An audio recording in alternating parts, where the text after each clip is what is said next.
जुआ, gaming app और निवेश सब एक ही खेल। आजकल बहुत लोग मोबाइल पर ड्रीम 11 जैसे गेम खेलते हैं।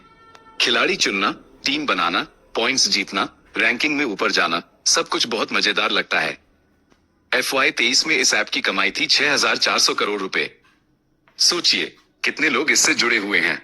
ये सारे ऐप असल में हमारे अंदर छिपी जुए की प्रवृत्ति या दांव लगाने की चाहत को भुनाते हैं। लेकिन ये जुए वाली मानसिकता सिर्फ गेमिंग ऐप तक सीमित नहीं है।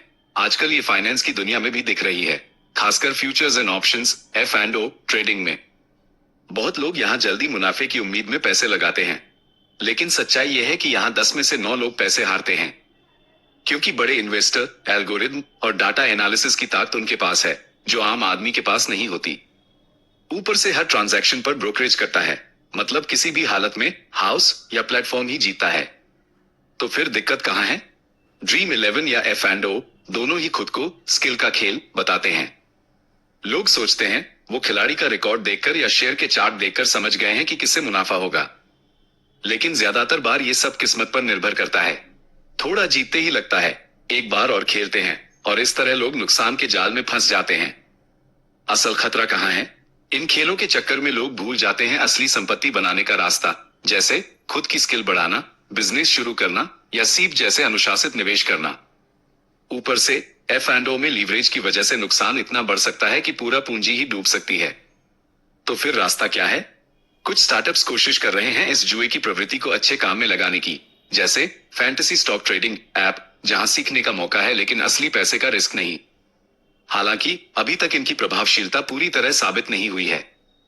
इसलिए असली बात यह है कि जुए की प्रवृत्ति को पूरी तरह दबाने के बजाय उसे कंट्रोल करना सीखना होगा। बहुत से सफल निवेशक अपनी कुल पूंजी का एक छोटा हिस्सा, मान लीजिए 5%, खेल के पैसे के रूप में रखते हैं, जहां थोड़ा रिस्क ले सकते हैं। बाकी पैसा सुरक्षित और प्लानिंग के साथ निवेश होता है। आखिरी बात, जुआ, गेमिंग या रिस्की ट्रेडिंग, जहां मजा और रोमांच है वहां रिस्क भी है। लेकिन अगर आप सच में आर्थिक सफलता चाहते हैं तो ये जानना जरूरी है कि कब ना कहना है। लकी भास्कर फिल्म में हीरो ने एक जगह कहा था, तुम जुए में कितना अच्छा खेलते हो, इससे कोई फर्क नहीं पड़ता। जुए की भी अपनी एक फितरत होती है। रुकना कब है, ये सबसे जरूरी है। तुम चाहे कितना भी अच्छा खेलो, फर्क बस इतना है, तुम कब रुकते हो। जुए में तुम कितने अच्छे हो, ये मायने नहीं रखता। कब रुकना है, बस वही सबसे अहम बात है। अगर आप हाउस या प्लेटफॉर्म के नियमों पर खेलते हो तो ज्यादातर बार हारोगे, लेकिन अगर आप खुद के नियम बनाकर धैर्य और प्लानिंग से निवेश करते हो तो असली विजेता आप ही बनोगे। अगर अच्छा लगा तो लाइक करें, और ऐसे ही और विषयों के लिए सब्सक्राइब, फॉलो करना न भूलें, क्योंकि आपका छोटा सा फैसला ही बन सकता है आपके भविष्य की चाबी।